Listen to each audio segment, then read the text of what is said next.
This is Alan Kozin, the author of Got That Something, How the Beatles' I Want to Hold Your Hand Changed Everything. And you're listening to Fab Four Free for All, brackets, the brackets.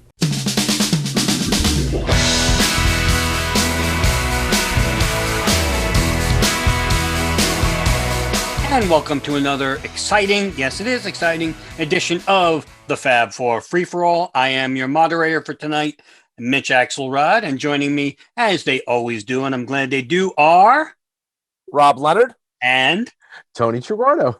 And tonight we have definitely a different episode for us, but they're all different episodes. Otherwise, they all are different, or else they'd be boring. But we're never boring. Never boring. Well, I know we could all sit there and just like look at each other, and people are like, "Oh, you guys are so funny," but maybe. But now you just lost us our fan base. Yeah, right. Well, sorry, everybody, come back. Everybody, come back. No, seriously. Tonight's episode, we're going to talk about the 1964 North America tour and the set list, and we're hoping to make it a series where we can talk about. It's going to be a short series because they only did a certain amount of tours.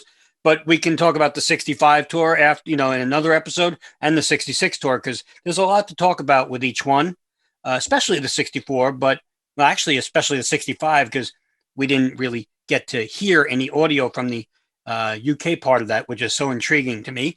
But tonight we're going to start off with the 64. We're going to just focus on the North America tour. So it's Canada and the States. We're not going to talk about like the Sullivan Show. We know that there was the Ed Sullivan Show, three in a row, at least shown 3 in a row, and then we know that there was Washington and the Carnegie Hall, Yeah, right? Yeah. So we're not going to really talk about those because what was the charity show, Mitch? That was actually September 20th at the Paramount. That's right. Which we'll get to. That was the last show of this. Always mistakenly think that was that was around that. Yeah, because I think there was also, the Carnegie Hall, I think was a charity show too. Yeah, it was. It was, yeah. So, but they ended up with a charity show. And now those one-off shows were obviously to introduce the Beatles to America. And then once they got established, well, as you'll see, they changed up the set list. So some things were in, some things were out. So the basis of tonight is going to be, we're going to tell you what was out. The tour started in August of 64. So we're going to tell you what was released by the Beatles or by VJ or whomever up until August of 64, where they can choose their set list. And also, things like Hard Day's Night was coming out, which we'll discuss. So anything that was released musically will be fair game for the Beatles set list in 64. We are also going to analyze that set list after we give a little backstory, and then we will all, we will all tell what we think maybe should be added. We should let everyone know that Paul McCartney was kind enough to send us one of his actual set lists. Yes, it's from the 64 show. Yeah, and we ripped it up because we said it wasn't really good. Silly, so we just tore it up. Give him a new one. Yeah. He had some weird stuff like I Lost My Little Girl, we just said no. But Love of the Loved, I was like, no, this is not going to be Love of the Loved. Wow. Special guest appearance by Pete Best in the middle of the show. That's not going to be the best show. But no, I like Love of the Loved, so be quiet, guys. It actually is it's a good song. It's decent. But so we're gonna keep, when we do the set list, they did 12 songs except for one show, and we will tell those 12 songs, and then we're going to go around and we're going to say, song by song, do you think this should have been in? And if you did, great. And if you don't, you have to replace it. You have to always keep 12 songs in the set list because they had to do their 29 minutes. So we can't go over the 12 song limit later, but I think it'll be fun. I think we'll see that a lot of it was good, and maybe some of it could have been changed. And now that we've explained this evening's show, we're going to take a break and be right. No, kidding. Oh, come on. No, I think it's important to explain. I think so too. Yeah. Because, we could talk about the tour just literally for, a couple of hours. So we're not going to do that. We're just going to give a little bit of the backstory. So I'll start since I'm the moderator. Back when the Beatles did their I'm going to call it residency in France because they did like a whole month, right, guys? In January, Wasn't weren't Well, they it wasn't. there A, for like it was a lot of 22 days, days? but it was. I don't think it was a whole month. Well, I Yeah. think it was like 22 days or something. Was it that long? Or Okay. 22 shows in a certain amount of days. It was ridiculous, but I would call it a residency in France. You And call it residency. Sorry. do you get a monkey? Yeah, Oh, that's later in 66. Yes. Sorry, the monkeys. But what's his face? This Trini Lopez was on the tour with the Beatles. And if he had a hammer, I'm sorry. Well, Norman Weiss, not to be confused with Nat Weiss, Right. a lot of Weisses. Norman Weiss was VP of GAC, which is General Artists Corp. And he was there with his client, Trini Lopez, and he saw the Beatles and flipped out. He said, so he immediately met with Epstein and said, we got to get them in the States. And Epstein was like, he didn't know. He knew he was going over there in a few weeks, but he didn't know if the Beatles, how they would be met, the reaction. So, well, that's a little. I mean, I don't want to stop us, go but ahead. that's a little. When you say he knew they were going to be over there, what was going to be the purpose of them being back? I didn't say that he knew they were going to be over there. Norman Weiss was with Trini. Well, I meant you said Brian knew but he didn't know about doing a tour. Right. Well, he knew he'd be over. They already signed up for the Sullivan Show. Yeah, the Sullivan Show was already signed up. Matter of fact, they basically went to the Sullivan Show after.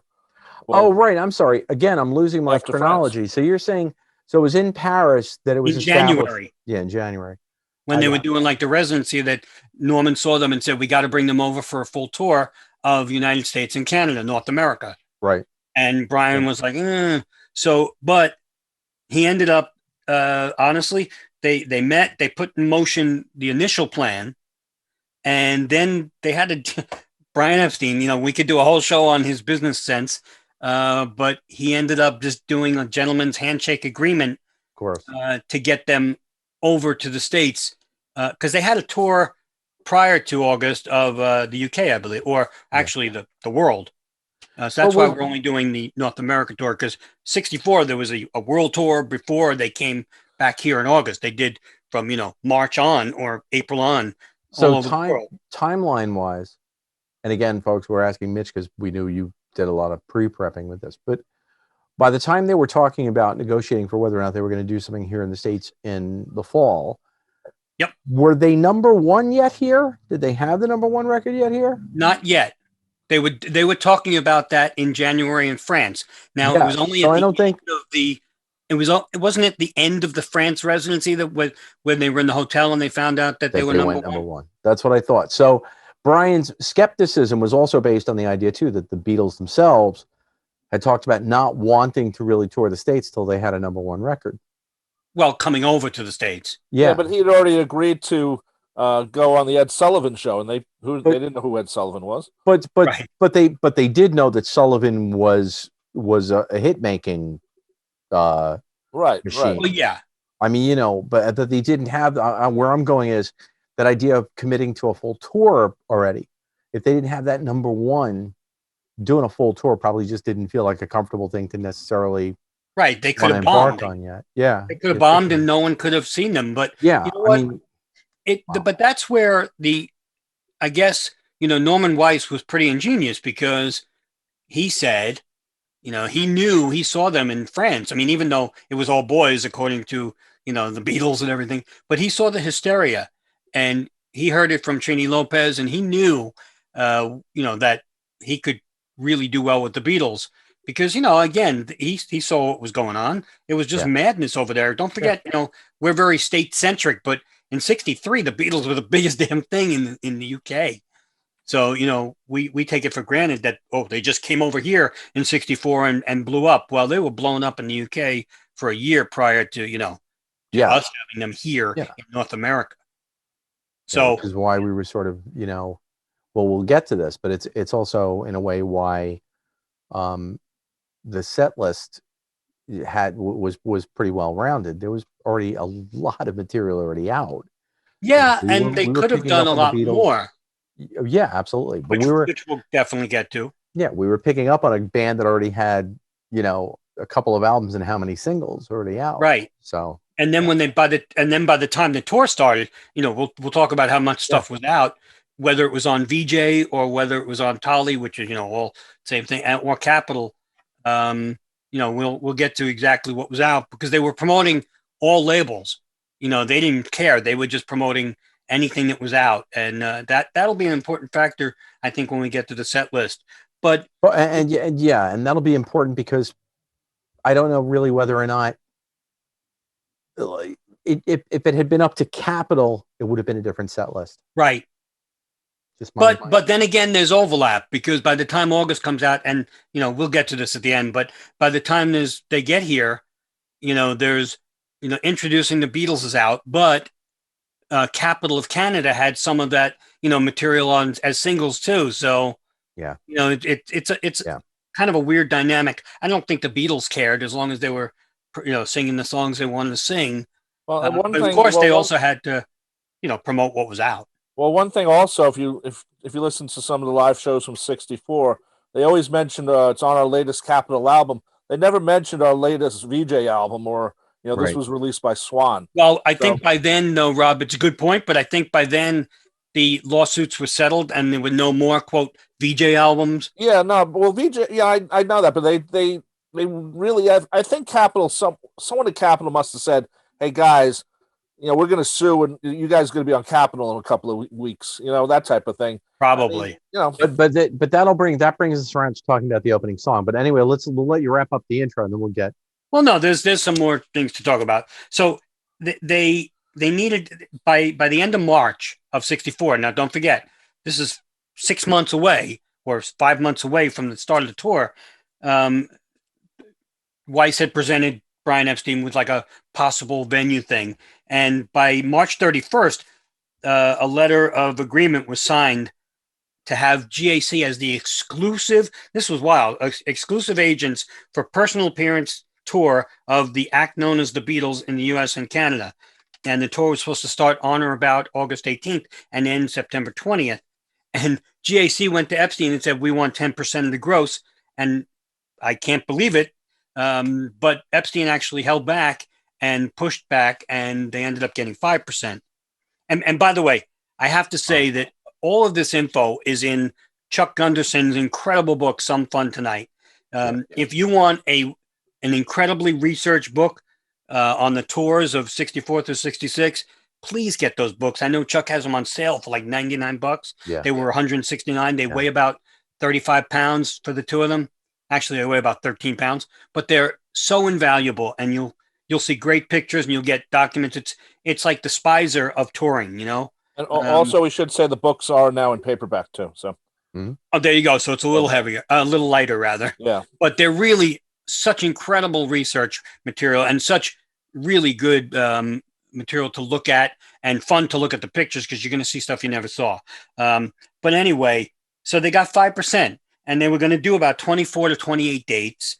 And the funny thing is, when I was researching this, I found that a lot of the tour proposal that GAC gave to Brian were big stadiums like Shea, like Boston Fenway Park. And I don't know if any of you New Yorkers remember Freedomland, but they were supposed to do 9 shows in 3 days. It's something like that. I might have gotten that wrong. In Freedomland, which is now Co-op City in the Bronx in New York. But they said no. And they also said no to Shea. And they said no to Fenway Park. He didn't want to overexpose. I was going to say that would have just been a massive amount of overexposure. Yeah, I mean, can you imagine? They don't even know what's going to happen. And imagine if you're in a 60,000 seat arena and you got 3,000 people. Beatlemania or not, I don't know if they would have sold those kind of numbers. Well, a lot of these stadiums, a lot of these dates didn't exactly sell out. Again, they sold. I think in truth, I think to have sold out venues that big, your Beatles fan base was going to probably have to get a year older. There you go. There were a lot of kids that were not going to be going to concerts in any venue. In 1964, the older brother or sister would have to take. Absolutely, and the older brother or sister might not have caught on to the Beatles yet. By the time you got to 1965, yeah, the war was over. You know, there was no one who hadn't succumbed yet. So you were able to, so you could convince big brother and big sister to take little brother and little sister to see the Beatles. Well, also, I think, it seemed like Brian Epstein was always planning 3 months ahead. And, we hadn't seen the fans come to the Beatles yet when he's making this deal in the States. So That's right. He's probably saying, well, we're not sure. He's very protective of the Beatles. He doesn't want them playing, like in '66 when they played Shea and it wasn't sold out. We have to remember this was still the guy that paid the kids to scream for a little bit. For a little bit. They caught on themselves. Yeah, they did, but you know what I mean? Like, in other words, so we know that as much as Brian loved his charges and knew that they were special, knew they were going to do something, that idea of putting him in a stadium he was insecure about it for the beginning. And that was I mean, it was wise. I mean, like we said, we talk about Brian's business acumen, but Jesus, that was a really smart move to make. It was. You know what? I think, Tony, you and I talked off mic about this, and we'll get to it in the 65 show. But if he would have signed them to Shea, then Shea doesn't become as big a folk hero in there, or as big what I can't get the word. As Shea, iconic, and Shea. Right. I'm sorry. Thank you. And Shea wouldn't have been a TV special. Correct. Right. Because that took Ed Sullivan. Right. Yeah. Right. I mean, so,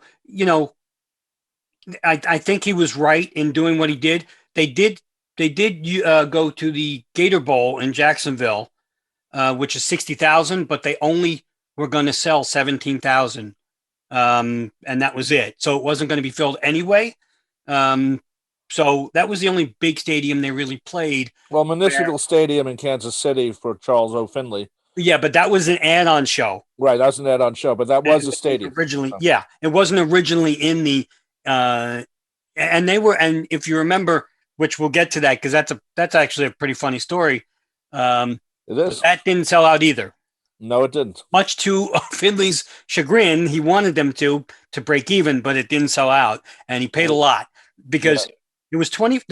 I think the take for the Beatles was 25,000 per show, 25 to 30,000 per show, except KC, which again was an add-on, and we'll get to it. But they ended up doing 32 shows in 26 venues in 24 cities in 33 days.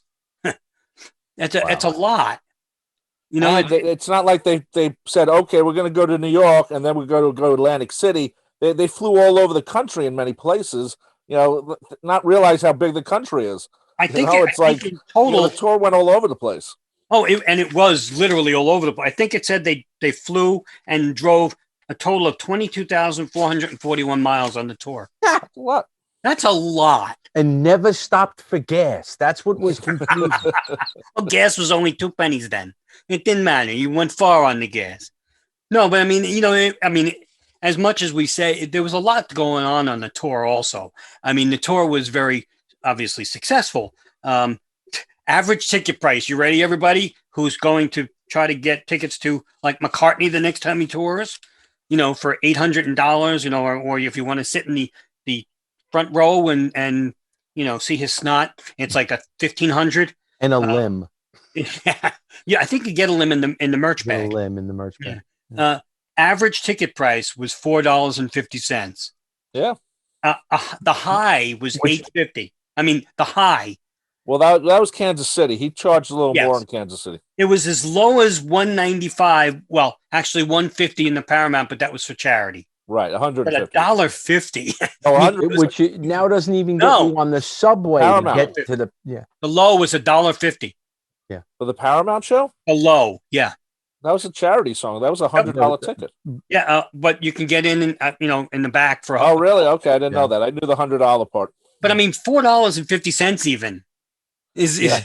I mean, I know it's 1964. You can't even get a round trip on the subway to get to the Palladium. No, you can't now. No, but can you imagine? That's why whenever you see those tickets of the Beatles tours, and it says $550. I think Shea the next year was $550 or something like that, which is still, it was probably high back then, but wow, it was now it's like You look back and you're like, can I just go back there with the money I have now, and I'll go to every tour stop, buy all the merchandise, and then go on eBay. And each Beatle was insured, by the way, for $500,000 per Beatle. At that point, that's a lot of money. That is, in '64, 500,000 per Beatle. Yeah, and the take for the Beatles at the end of the tour was about $1.1 million, which is not bad. $1.1 million, and everything got paid for. That's good money back then. Don't laugh at it. Big money. So big money. I've got to wonder, and this is something we could look into, and I don't know if it's in any of the books, but when Ringo got tonsillitis, were they insured for that, or because the concerts weren't canceled, there was no insurance called upon? I think they did that song, Take Out Some Insurance on Me, Baby. Take out some insurance on me, baby. Take out my tonsils, baby. Yeah. I always thought about that, Tony, because it would have been easy to cancel those first shows. And George Harrison was kind of adamant about it. He lost, though, but he wanted to wait. And it was Brian Epstein says, no, he can't. And I never understood why. You're right. If they had insurance on each show, maybe each person had insurance, but maybe each show didn't.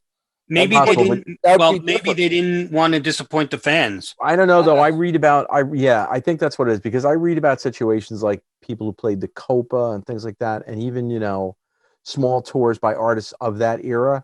And there were writers. There were still active God writers. There was illness writers. There was still insurance protection, and there was still underwriting of tours from insurers and stuff like that. So the Beatles might have been protected, but I think Mitch is right. It's probably a combination of Brian. Their first tour, you don't want to. Yeah, you don't want to not interrupt. You don't want to disappoint the fans, I guess. And especially Australia. Don't forget, even though it's not part of this show, but Australia, John said all of Australia came out to see us, and that was the first shows. So you don't want to. Can you imagine? First of all, it's catch-22, because if you don't do the show, you disappoint the fans. If you have Jimmy Nicol, which they did, the people who were there just to really see Ringo, because a lot of people did, they're disappointed no matter what. So we've never heard that. Ringo came back on June 9th, whatever it was. I know we never heard that anybody was disappointed. Yeah, we never heard anybody going, I want my money back. There's no Ringo, damn it. Understood, but you can imagine so many Ringo fans. You come out to see the Beatles and you don't see them, and they never went back. My problem with the Jimmy Nicol edition when Ringo was sick is, why do they include him in group activities? Why didn't they just leave him in the hotel room? That's kind of cruel. Yeah, but he's there for as 9 days. Jim Birkenstock couldn't have written a book without it. But that's what? That's not their style. I don't think. Well, they did it when George was sick in Central Park. What's that? But that was because he was sick. But you don't want to. Well, Ringo was sick too. I know, but Ringo was sick and not there. Yeah, you know what? Just leave him, and just leave that Nicol fellow in the luggage compartment. We'll be back for him later.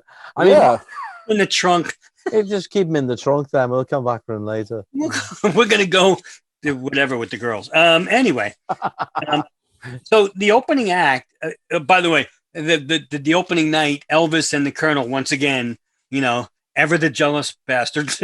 They sent the telegram again saying, we wish you all the best. And meanwhile, Elvis is going, I hope not. What was the Ruddles thing? Sent the good luck letter bomb. So the opening acts, this is kind of interesting. The Bill Black combo, all right. The Exeters, which is a girl group. The Exciters. Same thing. Well, I think they exited after the Beatles came on. No, it is the Exciters, yes, right? You're right. It is Exciters. No, just making sure they were massive though, Mitch. They had Tell Him at that point. Tell Him. Right. Tell Him. So yes. Yes, I know. I'm not belittling the group. No. But I'm just saying. Yeah, that was kind of like I would have been like, wow, cool. I know that song. Because you had to bump up the show. The Beatles were 29 minutes. Yeah. People had to get their money, but also the Righteous Brothers, and this is a really interesting thing, because the Righteous Brothers were on only until after the Forest Hills show, August 29th, and they left the tour. And this reminds me a lot of like the Jimi Hendrix Monkeys, you know, Right. when Mickey tells the Forest story Hills, about, same place. we want Davy Right. while Jimmy's playing. Well, Forest Hills, all the girls were shouting, we want the Beatles, while the Righteous Brothers were on. And don't forget, the Righteous Brothers played well in the West, not as good in the East. And they just couldn't take it, and they left the tour. And they hadn't had the big one yet, right? They hadn't had. I think they had, didn't they have You've Lost Their Love and Feeling by then, or no? I want to say They'd that's had actually hits like before 65. that. They'd had a couple. Yeah. But the thing I think that blew the Righteous Brothers out was there was at Forest Hills there was a helicopter that lands in the background, and everyone realizes it's the Beatles And while they're went singing. nuts. Right. Oh, So it's all of a sudden like, oh, you're just going to put the helicopter ahead of us? Well, screw you, we'll leave. Yeah, and they did. screw you. We're bringing out Jimi Hendrix. No. Can you imagine that? And then Jackie DeShannon, you know, What the World Needs Now is Love, Sweet Love. She was on the she was very young at that point. Yeah. Yep. My goodness. And just so you know, if you want to hear Jackie DeShannon, she does a news segment on Chris Carter's Breakfast with the Beatles show in the mornings. I think she does a weekly thing. She does. Yeah, and she's good. And you know, she's still around, and she's probably got some incredible stories. She was. She co-wrote Betty Davis' Eyes. She's set for life. Yep. Yeah, right. Yep. She wrote a couple wrote a other couple things too. Yeah, she wrote a couple of songs that makes her set for life too. Oh yeah.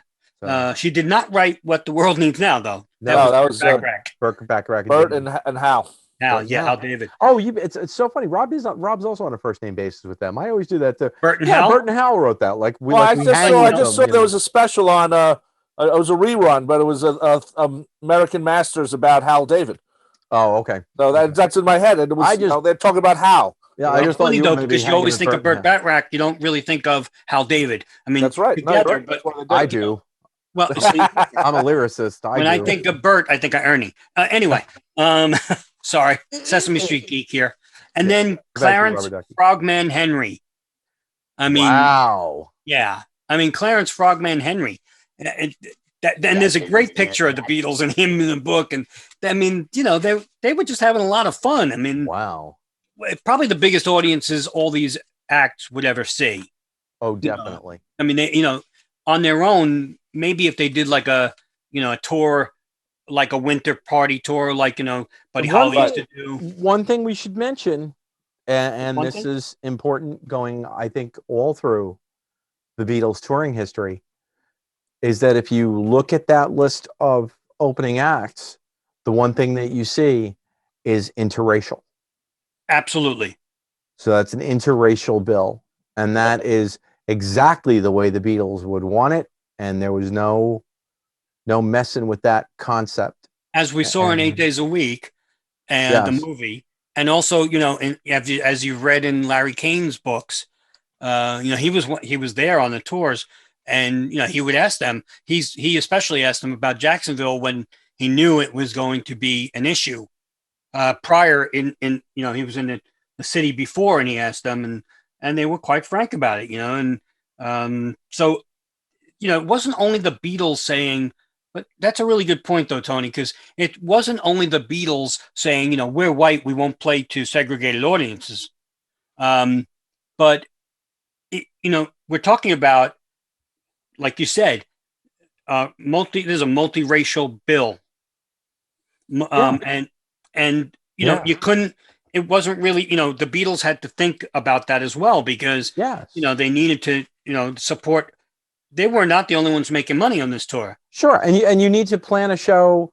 If you're wise and you're an artist, even of that stature, you're going to want to plan a show that everybody wants to see. You know, you're going to assume no one's going to out-shadow you, or else you wouldn't be in the business. Right. You know, and you wouldn't be headlining. So you've got to work it as though I'm going to bring on all these worthy bands to come on before me. And that was a solid package of black and white performers. So right. And also you need hit makers in there too. You know, you have all those people. You just can't have one good act. It's not like, you know, the baseball cards in the old days, you'd see the see-through packs and the rest of the cards sucked inside, but the one card on the outside was always good. Yeah. Yes. Well, it's the same thing. Now, They were the cello packs. Yeah. the cello packs, right, Mitch? You know what I'm talking about. Oh, absolutely. You kidding me? I used to go in the store and purposely look for the top and bottom so I could see. I got Nolan Ryan, I got Gary Carter, I got, Tom Seaver, and then the rest usually were crap, but it didn't matter because I got the good card. They knew that. Oh, So, they absolutely. You had to plan it that way because, imagine the Beatles, it was just 3 acts and, they were one of them and, Bill Black or the Exciters would be the other 2. You're going to play differently. You're going to play more songs, obviously, and you're going to let the people before you probably play a little longer too. So. And if you look at if you watch the movie That Thing You Do, which is obviously loosely based on the Beatles, or not even loosely. I mean, it's pretty. There's a lot of there's a lot of Beatles in here. If you look at even that tour that went around where the Oneaters, the Wonders were the Beatles, that was also a multiracial package. Right. So he was Tom Hanks, who wrote the movie, was probably, very well versed on, or at least had himself versed on the Beatles tour, sure. Because he followed it pretty well. So, but again, a good package. I wish I would have, in my prep, I wish I would have had the songs that were famous by each one, and I could probably look it up, but I don't think it's as important right now. Well, Tell 'Em was the Exciters. We know Bill Black combo really. No, they weren't famous. Bill Black was famous, but right. I'm not sure what type of right. What type of hits he had. I don't think he had many. But did Jackie DeShannon have What the World Needs Now by then? August of '64? I'd have to look that up. I somehow want to say it's like 66, but I could be wrong. Yeah, I don't have but that. She book had no, she wasn't Needles and Pins. No, that was the Searchers. That was the Searchers, and that was, she didn't write it. She wrote When You Walk in the Room, I think, right? I'm not sure. But again, which was the Searchers also. It might have been that they were just up and coming as well, and they knew the Beatles would be the big act, so it really didn't matter. Huh. But again, Tell 'Em was a huge hit. Yes, it was. And again, the Righteous Brothers, I know they had some hits prior to August of '64. So Yeah. So I mean, it's fine. It was a very well-rounded package. And why do I think Tell 'Em was 66 for some reason? No, because it wasn't okay. Because I know it was used in The Big Chill, so that's where I know the song from. Good song. So a couple of interesting, if you don't mind, we'll just go through some of the cities. I have some. 63. Sorry. What was that? 63 was Tell 'Em. Okay, thank you, Tony. You're welcome. All right. So a couple of things. They left England on August 18th. And they had a press conference in the States on August 18th. That's, to me, we're not talking about the Concorde, getting them here in 3 hours. Right. We're talking about a 7, 8, 9, 10-hour flight at that point. And, they leave in the morning and they get here probably in the morning, actually in LA. So it was probably really early. And they did a press conference in San Francisco. Not a great way to start the tour because, there's a lot of probably jet lag and they're exhausted. And a lot of these shows, they were exhausted, but they would rest in the afternoon or think they were going to. But the tour actually started on the 19th, the next day in San Fran, which is ironic because that's the first city and the last city they ever played. Very quickly, Jackie DeShannon had already had Needles and Pins and When You Walk in the Room. Oh, okay, good. Okay. So there you go. There's some. Already had two short singles, but yeah. So those, and people knew what was going on. So that's kind of cool. So but then, in San Fran, they met up with Shirley Temple, sits on Ringo's lap. That's a big deal. The Beatles are still 20, 22, 23, 24. And meeting. But after that, Ringo had an amazing urge to want to cover On the Good Ship Lollipop, which was very confusing. Anyway, I'm sorry. And we'll be back right after this, folks. Thank you. Yeah. No, but she was a huge star. Yes. And by then she was 30, which was the problem because she was seriously though, Shirley Temple. She was in her 30s, She was in, I know, but you think he's on Ringo's lap going, honey, good. But they meet Shirley Temple Black at that point, and which is kind of cool. In Vegas, they thought they were going to be able to hang out by the pool, and they couldn't. So they ended up having slot machines brought in, which is why you see a lot of those pictures of the Beatles around the slot machines. that was actually in their room. You know, Right. how fun is that? The house once again. I mean, come on. And they excitedly, I don't know how excitedly this is, they meet Liberace before the Las Vegas show. And all he could do was wish his brother George was there. I wish my brother, Bugs Bunny. Hey, Wow, Liberace discovered Here, There, and Everywhere for an album of his in 1970. So did Really? yes, he did. Wow. See, now you would know that. I wouldn't. Yeah. Well, I think he also did Sweet Judy Blue Eyes, but I'm not sure. Now that would be interesting to Wow. hear, by the way. That would really be fascinating. Rob will be back in just a few weeks with his Liberace podcast. Yes, new show I'm doing. It's called Candelabras and Me. The Liberace podcast. Wow. Also, there was in Seattle, they were leaving the press conference and a girl was hidden in the vent above them and they were leaving the press conference and she fell down out of the vent in front of Ringo. I mean, come That's on. uncomfortable. That's a woomph. I mean, that's not like oops, I slipped. That's Can you just imagine though? She falls out of the vent and falls on Ringo. but it cool if he just caught her, been like, oh look, birds are falling out everywhere. Birds are falling out of the sky. Anyway, sorry. And in Vancouver, the place went so nuts, and this happened a couple of places, that Brian Epstein asked one of the policemen to get on stage and say, you got to calm down or the Beatles are not playing. John didn't know that. And John started yelling at the policeman. He started screaming at the policeman, no one interrupts a Beatles show. And and the cop went over to John, your manager asked me to do it. And John went, oh, sorry, mate, keep going. Thanks, mate. Keep up the good work. Keep going. I mean, but things happened. And in LA, they had the Garden press conference for charity, which was for the Hemophiliac Society. But that's when good old Charles O'Finley from Kansas City comes over and he says, hey, I got a check for you. And they said, no, sorry, we're off that day, which was like September 17th, which was an off day. And he says, no, I'm going to get you guys. We need you. And Charles O'Finley was the owner of the Oakland A's, right, Rob? Kansas City Athletics at the time. At the time. To Oakland a few years later. Right. So Charles Finley, who was very famous in baseball, at least when I was growing up, I definitely knew of him.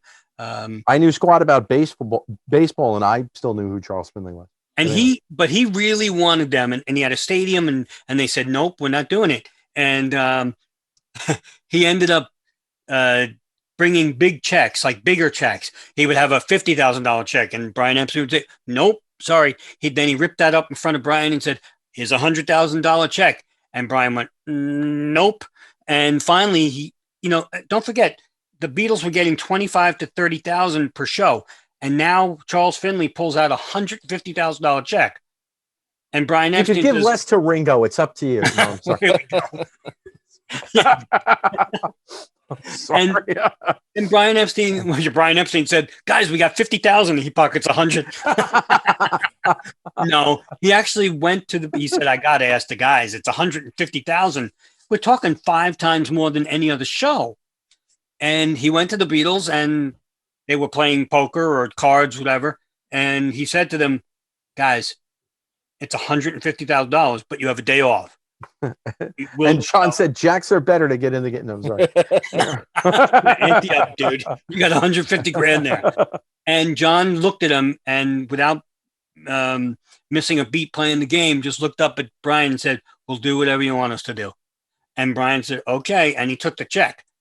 And Finley, I think he needed 28,000 at the stadium to break even, because again, he paid 150 grand. If he would have paid 25 grand and they said yes, he doesn't need that many at all to break even. Well, he also raised, like I said, the tickets on that show. That was the highest price ticket of the tour. But he only had 20,000, and he lost quite a lot of money. But he said it was successful because the excitement of having the Beatles in KC, blah blah blah. Well, he also had promised Kansas City.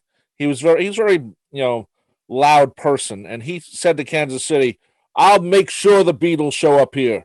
Right. And, once you start talking that way, you better back it up. And he did. And he did. I don't think he cared about losing the money because, look, we're still talking about it 55 years later. Right. He was a wild guy. I mean, he was just he lost money. He was an insurance guy. He sold insurance. Right. That's where he made his money. Back then, you can own a baseball team and be an insurance guy. But Now you can't. but he basically said, I'm going to get him. And also, John knew that he was going to come back with more money.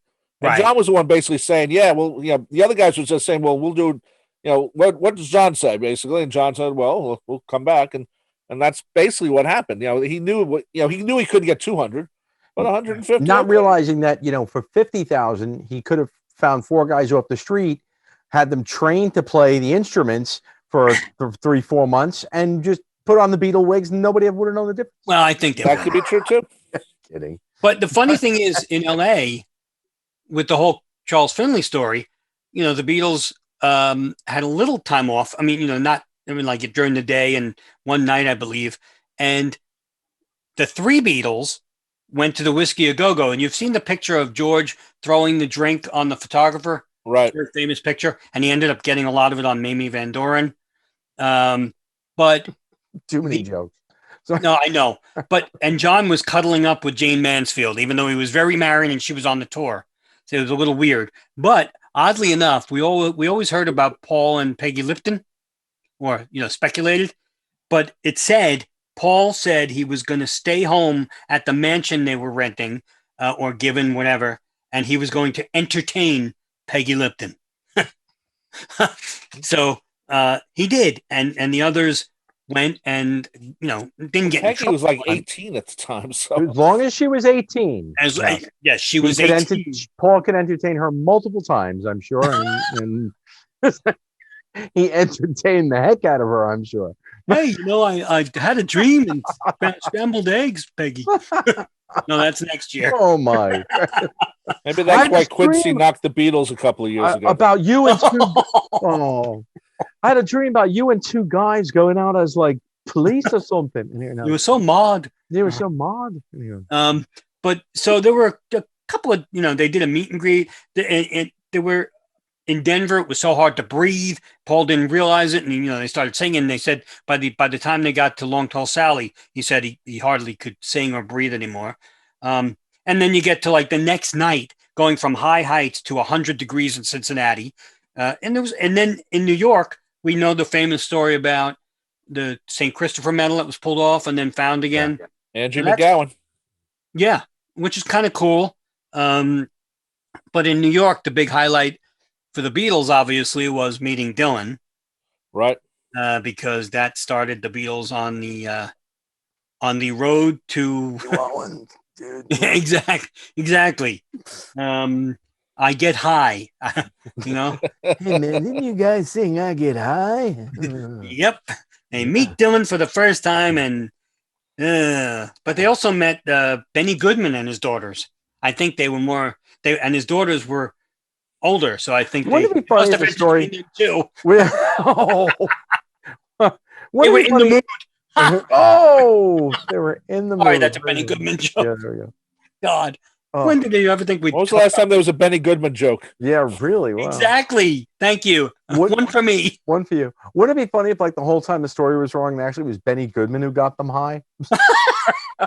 Why not? Those guys party too, man. Sure, man. Kind of Liberace getting them high. Would you like some marijuana? Try on this. I wish my sister Mary Jane were here. Sorry. So also in Atlantic City, this is kind of, I didn't know this at all. And, we always thought that the Beatles met Elvis in 65. We heard that they did. And it was awkward and blah, blah, blah. But in Atlantic City, Paul speaks to Elvis on the phone. Yep. And it's a very awkward, short conversation. And he actually hands the phone over to Mal. Mal was a card-carrying Elvis fan club person. Wow. And loved him. And he said, it's kind of awkward to me. Here you go. And he put Mal on the phone. He's talking about something about banana sandwiches, Mal. Do you want to take this? He said he's got to go to the toilet. Yeah, he's got to go to the toilet or something. And he's doing karate things and stuff. Can you imagine that? And then the weirdest thing about Atlantic City, they composed the song "What You're Doing" and "Every Little Thing," and Paul leaves the lyrics to What You're Doing in the hotel by mistake. And the housekeeper saw them and picked it up and gave it to the manager. And I think it must have been returned, but he just left them there. And also in Atlantic City, they saw the screening of A Hard Day's Night for the first time. Cool. Which is, does that explain why in the recording studio they didn't know the words?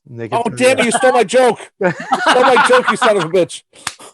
I was being kind. I was waiting for Mitch to finish, and then you go and ruin my joke. Damn you, Tony Traguardo. That's actually very funny. Sorry. But it's probably true. It is. It's like, wait, what did I write? You wrote bleh. As Tony says, they just couldn't. What are you singing? I don't know. Just go with it. And George Martin's going, I don't know. This isn't going to be a single. I don't care. Not okay. No, George Martin was like, I got to go see Bob Dylan. Bob Dylan. I don't care what you're singing. Nice. Anyway, a couple of other things. In Milwaukee, Paul actually calls a fan who was hospitalized and was supposed to go to the show, and she couldn't make it. So he called her after the show. Wow. That's kind of nice. I mean, so in Chicago. How old are you, love? What are you wearing? Well, come on. 1, 2, 3, 4, 5. You want to go for a drive? Sorry. In the driving rain. In Chicago, the Beatles are pelted with raw meat. I mean, Paul's hit in the face with raw meat. George looks at it and goes, "Are you kidding?" and shoves it to the side while they're playing. Without Are you serious? Yes. I thought that was a Mitch Axelrod joke. No. No. They were hit with raw meat in Chicago. Wow. Oh, anyway, in Chicago also, there's a famous picture of Ringo getting a gold snare drum from William Ludwig III. William Ludwig Jr. III, whatever it was. There's a couple of really cool pictures. I think he still had that gold drum. He got that in the Chicago show. Detroit, we all know about the Stamp Out the Beatles campaign, which was just a stunt. It wasn't really like Detroit really wasn't looking to stamp them out. It was just a campaign because the Beatles all, you saw pictures of the Beatles wearing those sweatshirts and basically George was wearing it. And at that time, he might have been thinking, let's stamp out the Beatles. That was 67. Yeah. Yeah, he might have been. Yeah. And again, Jacksonville, other than the heavy winds, the segregation issue, there was a lot of other shows. They had a lot of,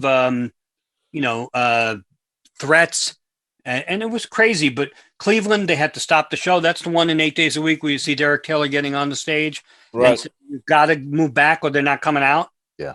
Finally, they were convinced to come out. Actually, I didn't know this, but they were actually undressing. They were 3/4 of the way undressed, like to go back into their street clothes, and they were done.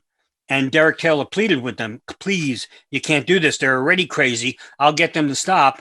Let me have a shot at it." And then finally they did, and the Beatles came back on. They had to be convinced, though.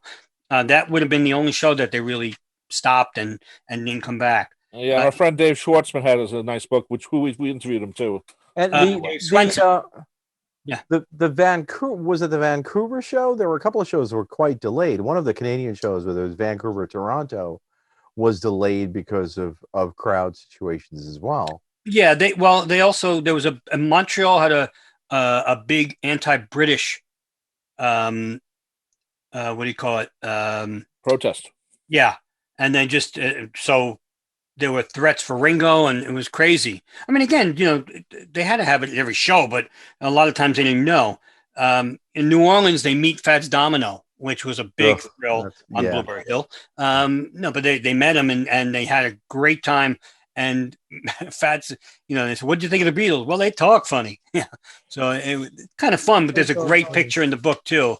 Again, the book is just unbelievable with the pictures. The live shots of the Beatles in these books they just blow me away. And then, other shows like, the Paramount they did for cerebral palsy. There are not many pictures of that show at all. Matter of fact, I own a negative of that show with the copyright, if you want it, copy. But there's no pictures. There's one picture of them playing, I think, at the Paramount in black and white. Mine's color.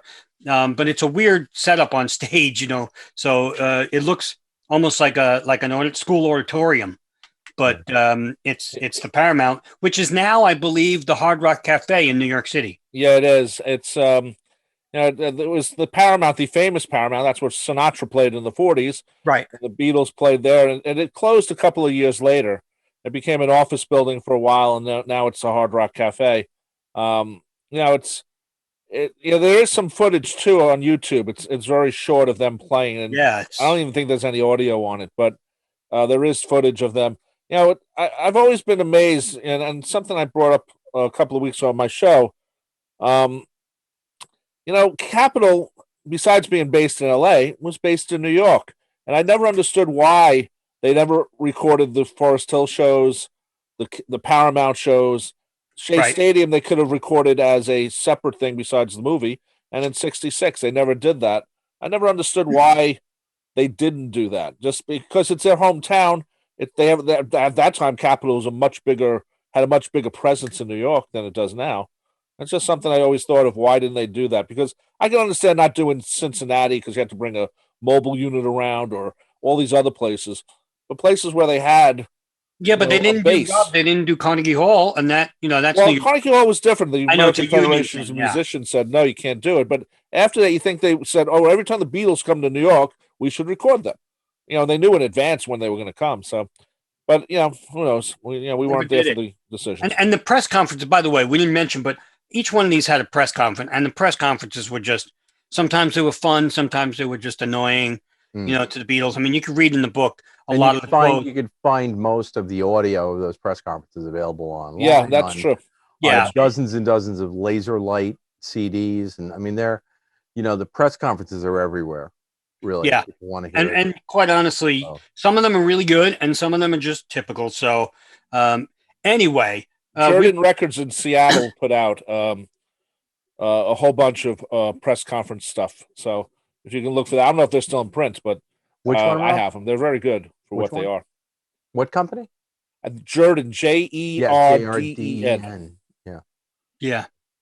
All right. So you know what? We've talked about the tour in general. We're going to take a break, and when we come back, we're going to talk about the set list, and let's see if we can make it better. I don't know. So we'll be right back after this word from us.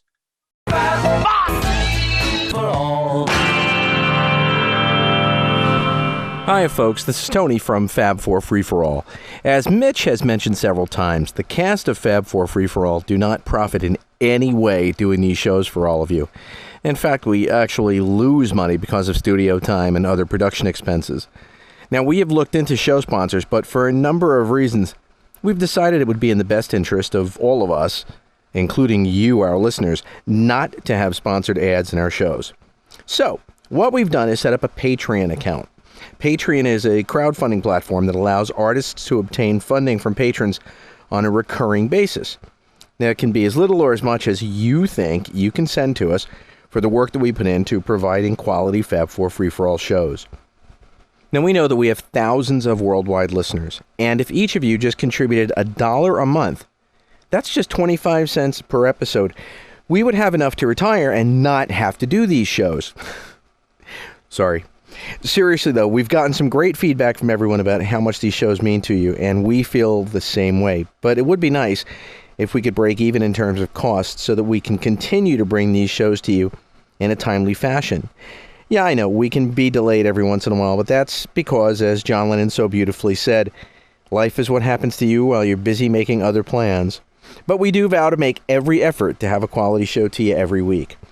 We only ask that everyone go and visit patreon.com to at least check out what it's all about and to see if you can contribute a little something in return for all the hard work and effort that we put into these shows for you. Just do a search for Fab 4 Free For All and tell us that you give a buck about what we do. Thanks to all of you for being such great loyal listeners.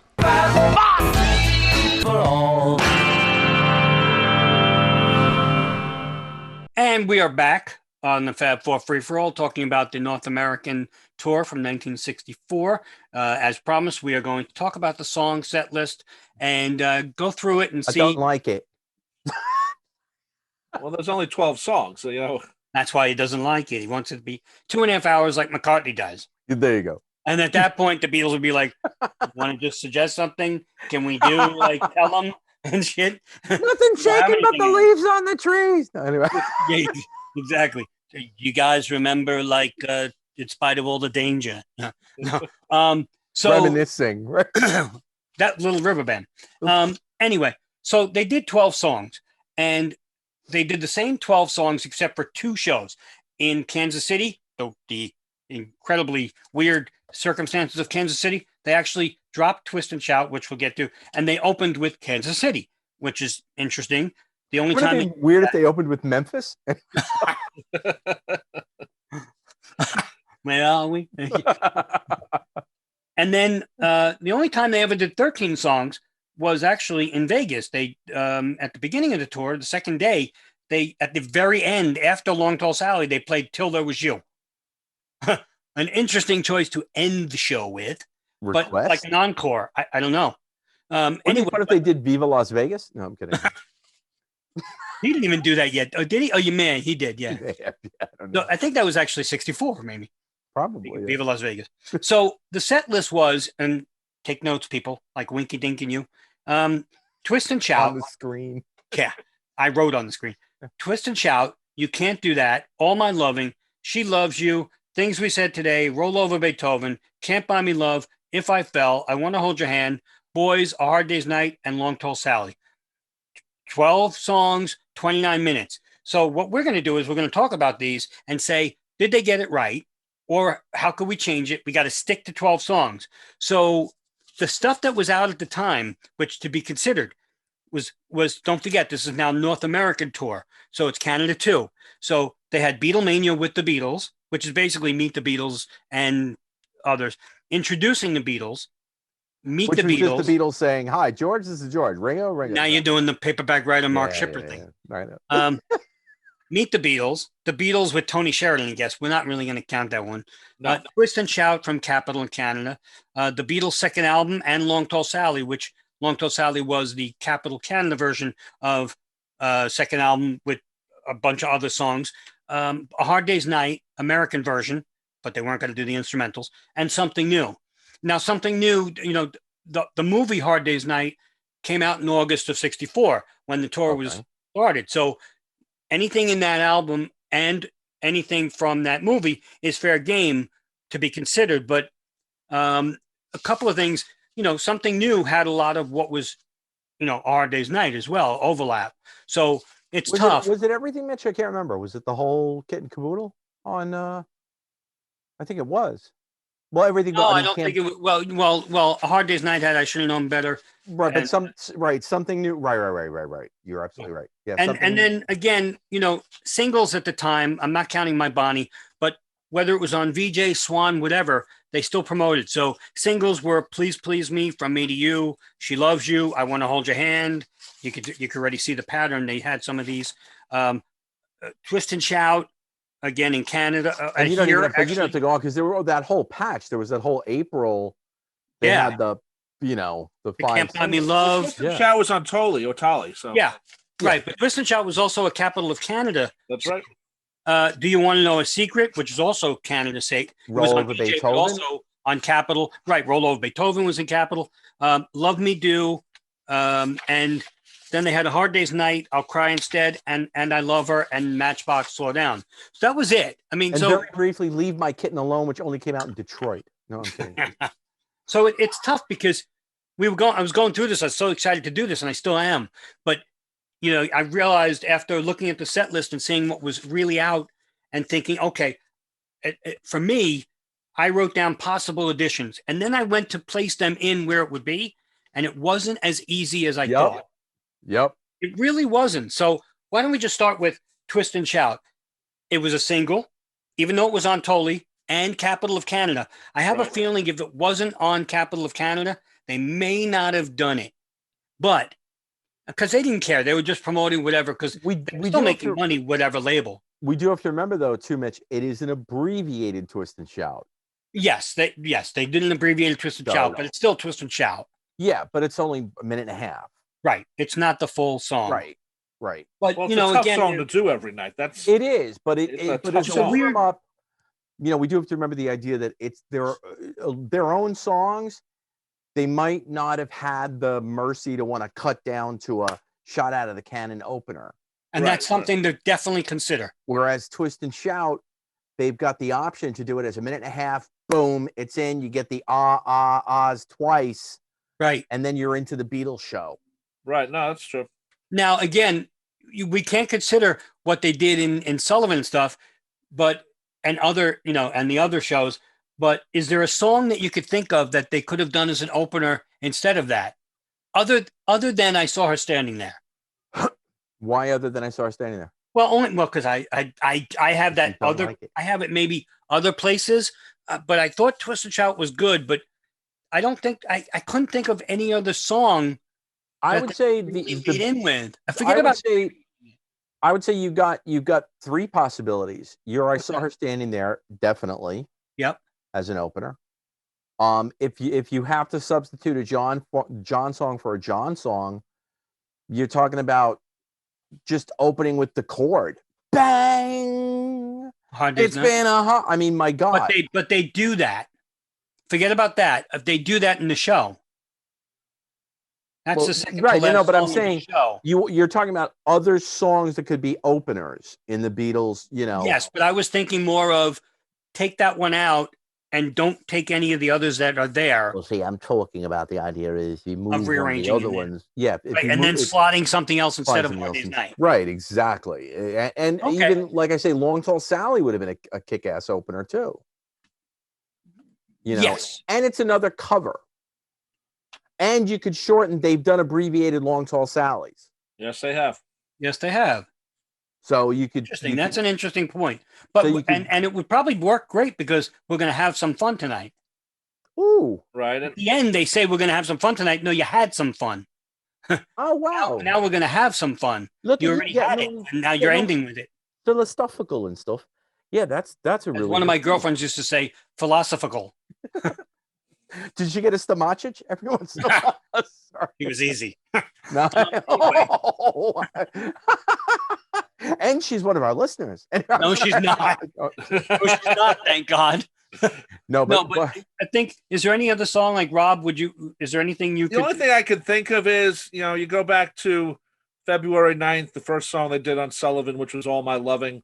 I mean, that's always a good opener, I think. And they do it during that show, so right. It's just a movement of the song. So, but that's to me a great opener. The only catch, I think, Rob, with All My Lovin', I could be wrong, but do we know, Mitch, were the Beatles able to sound check at all the venues? Did they? I didn't really. I would think not. I don't ever remember them being able to have like a guarantee at venues that they were going to be able to sound check. So they couldn't move within the hotels. I couldn't imagine them doing sound checks. Yeah. So All My Lovin', I don't know. I mean, Sullivan, they could pull it off as the opening song because they had a rehearsal that afternoon. Right. All My Lovin', you're going out there, it's cold. You're going in cold to a venue. Right. And you're opening with a song that's got 47 chords in the first 3 minutes. Well, let me ask you a question, though. But they did play it during that show, so it's not like... They do, but they play it third song in. But let me ask you a question, Tony. What's the difference between 1, 2, 3, 4, 5, close your, or 1, 2, 3, 4?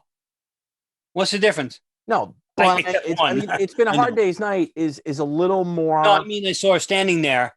Much more basic chord changes. Okay. Much more, I mean, I might be overthinking, but I'm just thinking in terms of having a minute to know the room before you go into All My Lovin'.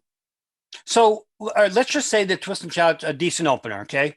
Forgetting about, let's get to the additions and deletions. And my first one comes on the second song because You Can't Do That is a B-side of Can't Buy Me Love. Mm-hmm. But to me, and please don't kill me, you don't need the harmonica, but you could put I Should Have Known Better there. How can you not need the harmonica? You have George play the chords on his 6 string, on his 12 string. John's playing rhythm, so he could do whatever, and George could play the ding, ding, ding, ding, ding, ding. They did it, in the BBC without the harmonica. They do without the harmonica? I thought they did. I think that wouldn't be a bad idea. I think they could play the harmonica because, why not? They played everything. George could still play the strumming. Yeah, and don't forget, he could stop and then sing. He doesn't have to wait and sing like he does on the record. And you're also promoting both sides of the single and the single was not released that long ago. And the movie's coming out, and it's both songs are in the movie. So, yeah, but also the B-side for A Hard Day's Night in Britain was Things We Said Today.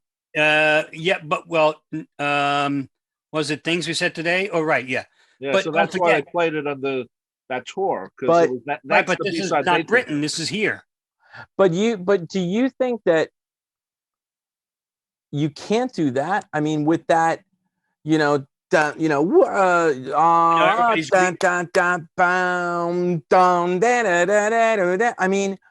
but if you've known better is bum bum ding ding ding ding ding ding. I think it would have just worked. Still, listen, any song they would have done next would have worked. The crowd would have went nuts. It's only That's again. true. I always say this word ingrained in our brain because we've heard that combo for 55 years. But if they would have done I Should Have Known Better next, but that's what we would have remembered. We would have went, maybe they should have played You Can't Do That. But it's also when on the record, am I right in saying, and I should have known better, is there a George Martin contribution in that? No. What do you mean? Songwriting? No. Musical. Like A Hard Day's Night had the piano, but they didn't. Oh, yeah. That was George Martin. Yeah, George Martin was playing. But is George Martin on I Should Have Known Better? No. I just had to think. No, there's no other contribution musically. So they did A Hard Day's Night without George's contribution on piano. So they could have done I should have known better. Again, I just my own opinion. But you guys You Can't Do That as I like You Can't Do That as a song. Yeah. I'm glad they did it. I've been doing that song live for years now. I find that one of the most exciting, cool. Oh, I love the song. Don't get me wrong. It's not that I don't love the song. It's just that I think that A Hard Day's Night, I Should Have Known Better would be now promoting something that's out while you're on tour. You're promoting the movie again because it's in the movie and it was part of the single that was 3 singles back. No, I understand that it's part. not like the single 6 months apart. These singles are put out like every 2 weeks. It seems like so. It's not like anything they did at that point was really 6 months apart. It was still, Yeah, right. Well, 6 months was Pepper, and that was long. I mean, but A Hard Day's Night came out in July. The single came out in July. Okay. And don't forget, A Hard Day's Night came out July 13th. I'll Cry Instead came out July 20th.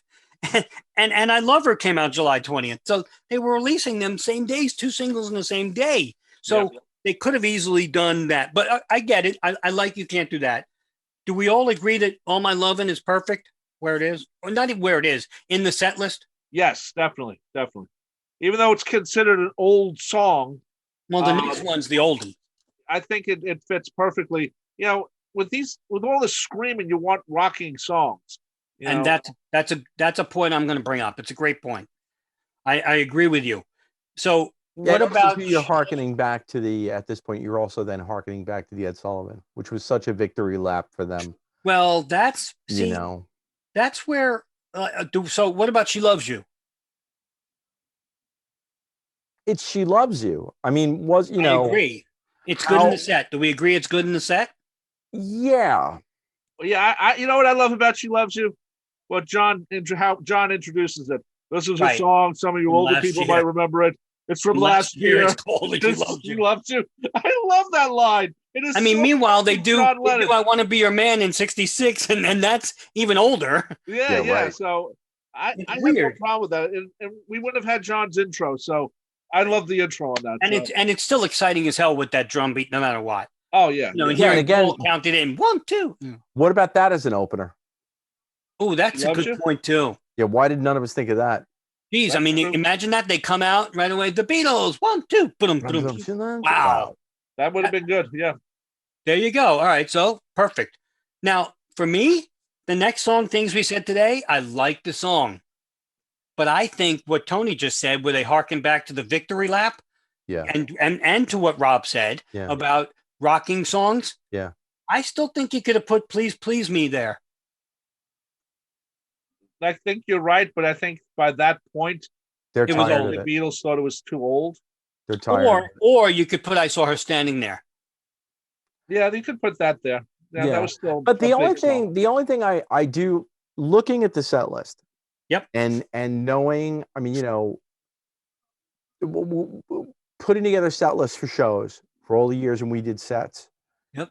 You do want to have a little of this, because this you can't have this the whole It's like time Run Devil Run, where you just per set. it's all the time hyper, and you're just like, oh Yeah. So if you've got 29 minutes of this, you know, by the end you've got fatigue. Like you've almost just kind of just like, okay, enough already. But the girls were screaming no matter what. They are, but it's about the energy level was way up. but it's about the, not to sound, you know, too you know, out in space with it, but it's about the energy of the room. You know, it's about making a little bit of peaks and valleys in there. Yeah. So you've got a Things We Said Today, you've got an If I Fell. And you know, there are only a couple of songs between Things We Said Today and If I Fell. And in between, you got two heavy duty rockers. So it's been like, and you've been up. Okay, you're gonna come down a bit, and you're gonna go up again, and you're gonna come down again. And then, you know, So does Things We Said Today take you down? A little bit. It's a little bit slower than the rest. Guy, I like Things We Said Today in there. I think at one point they get lost in it, but there's also a section where the crowd just goes crazy. To me, I'm just a lucky guy. Yeah, and I think Tony's right where you got to bring the crowd down a little bit. But you know, I have no problem with Things We Said Today in the set. You know, it was the British B-side of Hard Day's Night, but you know, that's what they would promote most likely. I'm sure they knew the American releases, but you know, by then they already made their list. So well, they kept saying it's on the Capitol, like you said earlier. Yeah, they kept saying that. Right. They were probably told, keep pushing the Capitol product. Capitol. They're not going to sit there and say this is from the VJ introducing the Beatles. Mitch, going through this list. What? Right. Going through this list. Yep. And you didn't do a note for note, song for song. But going through this list, isn't Long Tall Sally at this point, and Boys, aren't Long Tall Sally and Boys the only non-singles or B-sides in this whole collection? Let me see. Yeah. Twisted All My Love and She Loved Things We Said Today, Roll Over Beethoven, Can't Buy Me Love. Yeah. Yeah, Boys and Long Tall Sally. If I Fell was At the back of And I Love Her. And I Love Her. Yeah. So you're only looking at two non-45 tracks. And they're both covers. And they're both covers. But we'll talk about that in a second, because that's important. Because the next song, Roll Over Beethoven, I tried to come up with a George vehicle, because you got to give George his vehicle. And I said, you know, Tony, you mentioned Devil in Her Heart, Don't Bother Me. There's none of them would have fit and had the energy of Roll Over Beethoven. Well, you're not going to have been able to do Don't Bother Me. I understand, physically. But I was just saying anything that George was, and even I'm Happy Just to Dance With You, that could have been used. But then you're talking about a lot of songs from the movie, but it was a single. But again, and you and I talked about this off mic too, the thing about I'm Happy Just to Dance With You is you lose the guitar solo. You lose a spotlight moment for George as a musician. Oh, right. The Roll Over Beethoven. Yeah, Roll Over Beethoven. You've got a guitar solo. Happy Just to Dance With wicked. You. Yeah, Happy Just to Dance With You. Don't. My only feeling about this set list was that this is a holistic thought about the set list. You had a bunch of guys who would walk into the BBC studios with 25 minutes to figure out, you know, we got on the show today. What do you want to do? Soldier of Love and whatever. And they would just pull songs out of their asses just to do on the BBC. And there was no pressure there. What's that? There was no pressure there. There's no pressure there, but you didn't have the internet.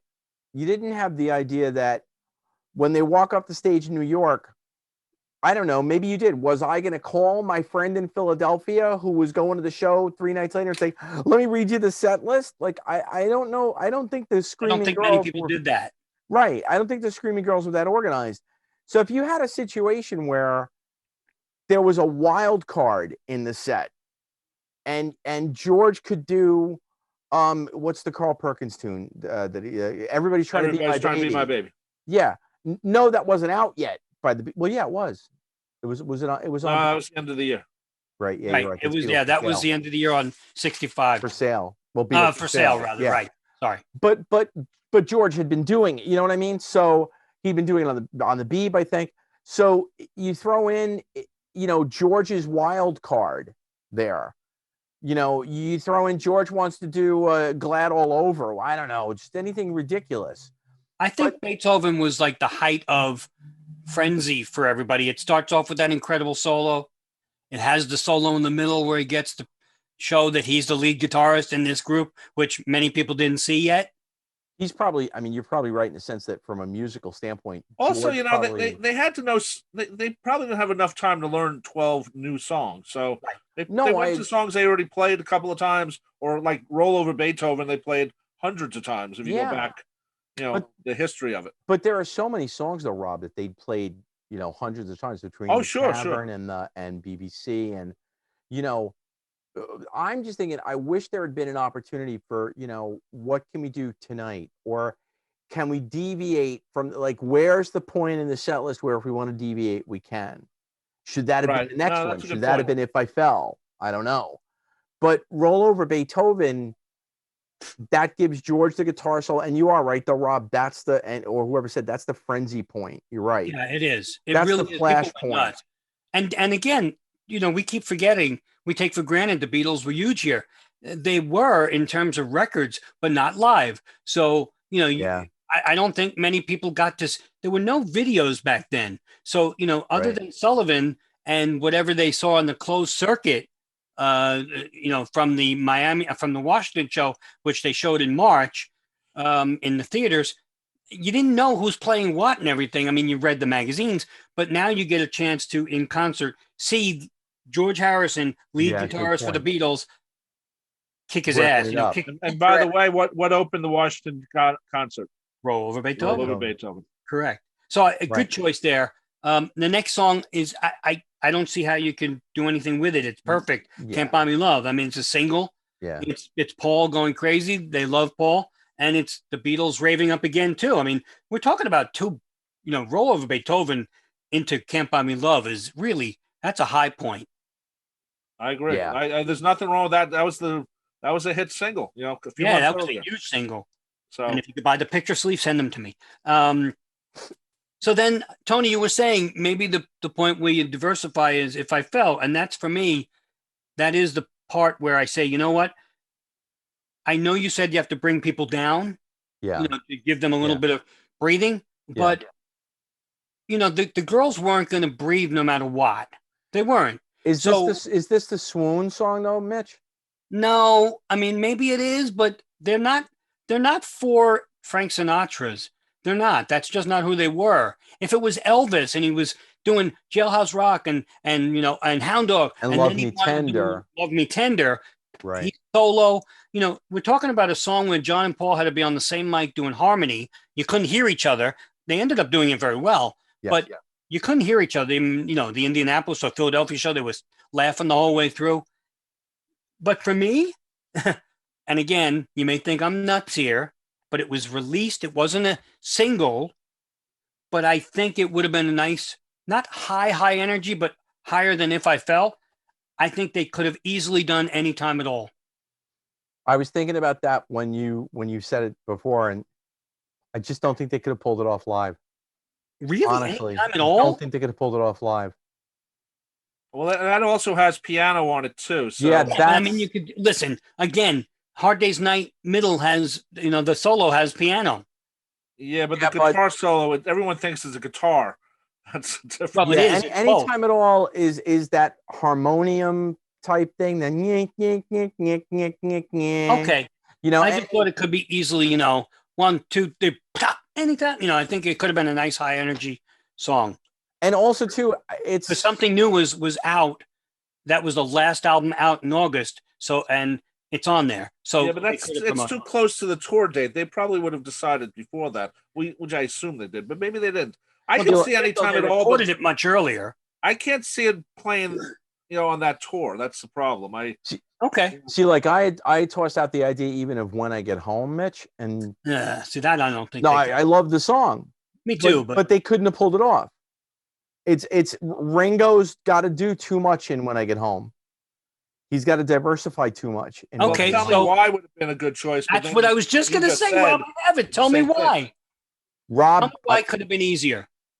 You guys, but there's your 3-part harmony again. Right. And Ringo's drumming is fantastic on it too. So that's a whole different thing too. But it could have been any time at all, or Tell Me Why, and justifiably so, with what was out and coming out. Was it possible? Yeah, absolutely. Yeah, But what was the one? But Tell Me Why, man. If it weren't for the fact they couldn't hear themselves, that would have been amazing. That would have been really cool to. Yeah, that would have been amazing. But then again, every night doing the falsetto, that might be tough. It's a tough song to sing. Oh, it definitely is a tough song because it's a high register song. Yeah. And if you're doing Anything I Can Do, that might be tough to, it's not exactly like, woo, that's. You are right, honestly, Mitch, because I'm looking at the set list and you're right. Vocally, there's not a lot of calisthenics going on outside Push the Shout. Nope. So that's a really good point. Yeah. Yeah, but anyway, all right. So and we talked about it too. The Beatles did 29 minutes. It's not like McCartney, where he does 3.5 hours now at the age of 75 and strains and still, his voice takes a beating a little, but he's fine. But the Beatles did 29 minutes. They didn't really have a chance to give their voices a chance to get shot. Yeah, but they hadn't even warmed up. I mean, Well, you don't know what, who knows? But so the next song, I Want to Hold Your Hand, I think you got to keep that in the set. Yeah, their first real tour, and that's their first big hit. You have to have that. And as we discussed in shows with like Alan Kozin, who was the author of, Got That Something, the story about I Want to Hold Your Hand, they never did it again. I mean, not in any, on any further tour, like I said, they did I Want to Be Your Man in 66. They did, all the earlier songs in 65 and 6, and they never did I Want to Hold Your Hand again. Their biggest hit that broke them in America. Dropped it like a hot potato. Yep. Which is very odd because it was their biggest hit. It broke the Beatles here. And they didn't, maybe it was just overexposed. That's why. And it must have felt, there must have been a maturity idea too. But they still did She Loves You. I think it's I Want to Hold Your Hand's a tougher song to do live than She Loves You. I think there's a lot of chord changes in that middle part and just the way you strum it. And, I Want to Hold Your Hand never really sounded like the record live. Oh, never. No. But She Loves You did. Yeah. So I think that might have been, I think they might have realized that and said, okay, maybe we'll just drop it. But good point. Yeah, I remember when we talked to Alan about that. Yeah, it is a good point that this is their biggest song in America at that time. And, we'll just drop it. Well, they dropped it in future tours. They put it on this one. Yeah. So, as far as the next one, it's Ringo's Vehicle, and it's the third to last song of the set. I didn't know Ringo was in Ides of March. No, I'm sorry. Haha. Sorry. That's later on, but it's Boys, and I know it's an incredibly, fast and up tempo, but so was I Want to Be Your Man, and so was Matchbox. But wait, two thoughts. Okay. First of all, Matchbox is nowhere near that intensity. If you think about it. But if you sang it, you're right. I can't see Matchbox. He can't. Okay. He couldn't. I mean, by the end of Boys, with the head shaking and the I'm talking about. But I Want to Be Your Man, he was doing it too, and he had already done it on the first part of the little one-off shows. But so why didn't he do it here? Let's just say I know it didn't happen, and I didn't follow the timeline and look exactly. Let's just say the Stones at the last minute had a U.S. hit with I Want to Be Your Man. Then it looks like the Beatles stole it. The Beatles are covering the Stones. Right. So, and they were being nice. They probably didn't want to do it, although they did it when they first got here. Yeah. But then didn't I have to look at, but didn't the Stones record it in like early 64 or late 63? 63. Yeah, I thought so. But still, though, was it released as a single here by the Stones? I don't think so. Was it? Oh, yes, it was. I'm not sure of that. I thought it was only in I Want to Be Your Man was on London Records. So it was a single here. Absolutely was. Okay. All right. Well, we'll have to go to the videotape. One thing about Boys, it's not one of my favorite songs of the Beatles, but I think live it's a much better song because it's faster. Ringo's drumming and George's guitar playing on it. It's just fantastic. Right. I never understood why they sang it. It's kind of a weird song to sing. Right. Well, don't you know? I mean, boys. Well, yeah, and they'd be singing about girls. But when George starts playing the guitar solo, it's like, damn, that's very, very good. So I could see why they kept that song because it shows off Ringo. Of course, each person has to have a song to sing. Right. But also, George gets another great guitar solo, like we mentioned with "Roll Over Beethoven." You get to see George playing really good. How many times we've talked about it in many years ago, we talked about it with George, that it seems like for his own songs, he was very trepidatious with like a solo live. But when it came to a cover, it was like, he threw all his cares to the world, just went nuts. Smoked it. So much. Yeah. He smoked every cover. Every cover solo he does is amazing. Although we did say that one after 909, he did amazing on the roof. Yeah. But you're right. It's like Roll Over Beethoven. He nails that. Every time he did, I saw her standing there. It's a different solo. Right. Yeah. No, that's true. There's 10 solos for that. Because it's not. It's not his song and it's not a cover. So but with Roll Over Beethoven and Boys, I mean, he did do a little bit of different solos on some of the different boys. But I didn't mean that. It sounded like the Catholic Church here. Oh my. But and we just lost Ireland. Anyway. Oh, damn it! We get back to the Irish. But I think if they would have done "I Want to Be a Man," I just looked. By the way, "I Want to Be Your Man" was February 1964. It was the B-side of "Not Fade Away." Oh, there you go. Okay. The B-side. I remember distinctly it was being on a it was single. The flip of their first U.S. single, February 64. There you go. So the Beatles could have done it. But was it too freshly tainted for them to do it? You know what I mean? Like we just gave that bloody song to the Stones. Richie doing But you know what? Boys was on Introducing the Beatles. And I think if I'm not mistaken, I want to say it was on Long Tall Sally, but Capital of Canada, but I don't know. Tony, you'll go to the videotape on that too. But you know what? We're overlooking one small thing. What? It could have just been Ringo's choice. That's true too. He might have felt more comfortable singing it. Yeah, he might have just been like, you know what? But I so much fun doing Boys. What the hell?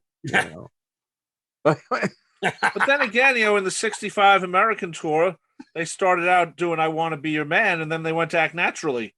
Yeah, that was because weird. Maybe they couldn't get it right, but it went "Act Naturally." Well, Ringo had gotten a B-side. Oh, I'm sorry. I'm take that back. It was the other way around. It was "Act Naturally" for Shay, and then eventually they went to "I Want to Be a Man." I take that back.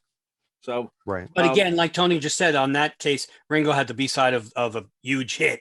Right. Of Yesterday. So then we get to the film song, which you got to leave there, and it's a great concert song. It just is. Hell yeah. It's. I think there's nothing you could do. And what song is that, Mitch? A Hard Day's Night. The black and white film. Yes. I do think it's perfect. I mean, obviously the single just came out, a month before the tour. The movie's now coming out. It's the title song of the movie. Yep. You're going to promote it. I think we all agree that it should be there. So it takes us to the set closer, other than Las Vegas, where they did Till There Was You. But Long Tall Sally, which we talked about. And it's so funny when we do shows, we always say, I always learn something from the shows. We do. It just, and one of you will say something and I leave and I talk to my wife. I'm like, I didn't even think about that. But I said it tonight where, we're going to have some fun, and then did it at the end. So switch them. Switch the opener and the closer. You could do that. Because I think Twist and Shout with the dun dun dun dun bum bum dun would have been perfect. Yeah. But You could have also ended the shows with "I Saw Her Standing There." Yeah, you need something that ends with a chord, like a big chord, like "I Saw Her Standing There," "Twist and Shout," Right. "Long Tall Sally." You need that. Right. You're not going to end with a fading song. Yeah, that you want it to be like like that. But like "I'm Down," that was perfect. And don't forget, "I'm Down" and "Long Tall Sally" have one thing in common. It starts off with the vocal. Right. And they're very similar chord wise. Right. And so that's why they might have done it. Just, we got to go. It's time, Paul's shtick that he does at the end. What about having George send everybody home? You could have sent everybody home on "Roll Over Beethoven" too. Another cover. You definitely could have. And then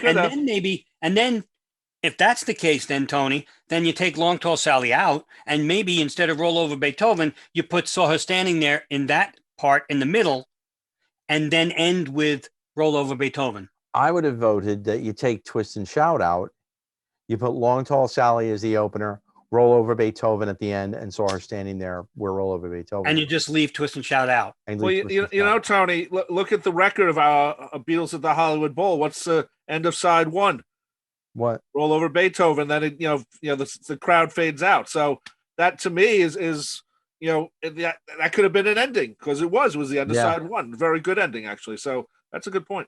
Yeah, interesting. I mean, it's amazing because I was thinking any other songs. All right, so here's my possible additions. And again, we went through it, so I'm not going to go through it. But I said we talked about "I Want to Be Your Man," "I Saw Her Standing There," "Matchbox," "Anytime at All," "I Should Have Known Better," "Please Please Me and Tell Me Why." And then the only other one I thought, because it was a single in Canada, but this would have been the downtime, like things we said today, would have been "Do You Want to Know a Secret?" Ew. It's a what's wrong with that song? That's a thin song. I agree. It has a thin sound. Yeah. Right. I totally agree with you. But I was thinking, if you're going to do maybe like like an "If I Fell," you could still give George another song in the set and bring people, a little bit down in intensity and do that. But then I thought, no. But "If I Fell" is big chunky guitar chords, like Rob is saying. If I dan, I guess. I mean, "Do You Want to Know a Secret" is Yeah, exactly. I mean, personally, out of the 64, set list, the only one that really bothered me over the years was in listening to different things. And, "If I Fell," I always felt didn't belong there. I know what you guys are talking about, why it's there, but that to me it never fit in exactly. Maybe it's a different thing. And then I was thinking when we were talking about the show, a year before they were doing a similar song with this boy, but the three of them are on the same microphone. They can hear each other. They're right next to each other until the middle eight. So they could probably play that a little better. I thought "If I Fell," because they weren't close together. Well, no, they were. Usually John and Paul were on the same mic. Right, but George wasn't. So I always felt there was a little thing missing where this boy, the three of them are there, and But "If I Fell" is not 3-part harmony. No, it's not, and I don't expect all three of them to be there. Well, you want another harmony song that could have gone in there very nicely. And it was a B-side, and it's on the hard. It would have been "I'll Get You." That would have been a good choice, actually. That would have been a very good choice. But we know what? When we heard it live when they did the BBC concert, I don't think they did it that well. Oh, but it's got that nice surge, though. Again, like I know that and the "I'll get you in the end." It builds. It's got that. Yes, nice it could have been in there, but you know what? We're talking because I know it's the B-side of "She Loves You," but John already said this one's an oldie. Some of the older people might remember it. Right. So maybe he didn't want to do another oldie like that. What about that? Maybe that's why they didn't do "Please Please Me" again. What about that really obscure song on Tolly, "Don't Drop Out"? That was a weird one. Oh, that was on Swan. That was on Swan, right? I'm sorry. Wow, yeah, I blew the joke. That was their Swan song. That was their Swan song. Oh. No, but I mean, I think for the most part, after looking at all the releases that were out, I think they made some good choices. Most of them, like you pointed out very well in the beginning, Tony, they were B-sides or singles. Yeah, I mean, I did other like than the Tell Me two. Why, though. Tell Me Why would have been cool. I think so. I think they could have maybe thrown in somewhere here. And you know what? They did 12 songs, 29 minutes. And we kept to that because that's what they kept to. Yeah. Except for the one exception. But they certainly could have said, you know what, tonight we're going to give you a treat and do whatever, anytime at all, or Tell Me What, whatever. Thing, a wild card. Yeah. I mean, a wild just card anything. song. Yeah. I mean, just before each show, think about what fun it would have been for them. Before each show, they huddle and go, all right, song 7, what is it tonight? Like Elvis Costello, they spin the wheel. Yeah. You have 5 songs and whatever comes up that night is what this crew's getting. Right. Or what they could have done also is written it out on a sheet of paper and taped it on the mic stand. Seriously. So they know what the next song is. Yeah, I think set list. Or, I mean, but, imagine every night one of the guys gets to call song 7. Oh, that'd be kind of cool. Ringo, what did you want to do tonight? Call song 7. Oh, let's do blah, blah, blah. We haven't done that in a while. Well, what let's do something from Carousel. Well, think about also, John wrote the set list when they did the Washington Coliseum. And This Boy was on there, but that was crazy. That was I don't know if they expected that craziness to be there. Well, that's the other thing. It's their first concert, and they just said, we're going to do the songs that we know how to do. And I think they adjusted for this tour because I do too. I think you're right. How could you? We saw what the craziness was. We couldn't even hear ourselves. But they chose to do If I Fell. But think about the insanity that This Boy creates when John sings the middle bit. Wow. Yeah, the bridge is amazing. And If I Fell doesn't really bring anywhere like that. And it was the B side of And I Love Her. It wasn't like If I Fell was the A side. That's a good point, Mitch. If I Fell has no dynamic. You're right. None. It's just very, but it does do what you said, Tony. It does, we're talking about things we said today. I mean, look at, again, Twist and Shout, you can't do that. All My Love and She Loves You. Things we said today. It's like Run Devil Run. Roll Over Beethoven, Can't Buy Me Love. And then If I Fell. Hey, Paul did Lonesome Town too. That was a real slowing down of the album. But If I Fell, that's true. It does take you into a little bit of a lull. I mean, yes, it's maybe your swoon song, Tony. I mean, even though it's, 2 people doing it. But again, maybe they just thought that they didn't want to do 3-part harmony on that again, because that would have been the same thing. I mean, if they'd been able to do song and bring you down a little bit in intensity. If they'd been able to have been heard. Yeah. Okay, which I don't know if the Beatles were prepared to realize how much they weren't going to be heard. That's what we were saying about, adjusting to that. To the room.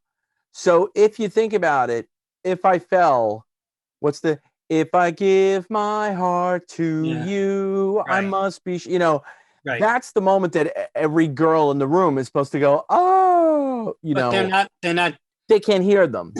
They can't hear them. It's not. And they were just screaming. I mean, the Beatles could have sang, I just took a dump in your shoe. And honestly, everybody would have went, but all kidding aside, they could have sang anything. They could have went blah, blah, blah, blah, blah. And everybody would have went nuts because they didn't hear them. Let me just say, that's why Tony is the song lyricist with the new Traguardo Axelrod album that's coming out in a couple of years. Rock on, Mitch. Rock on, dude.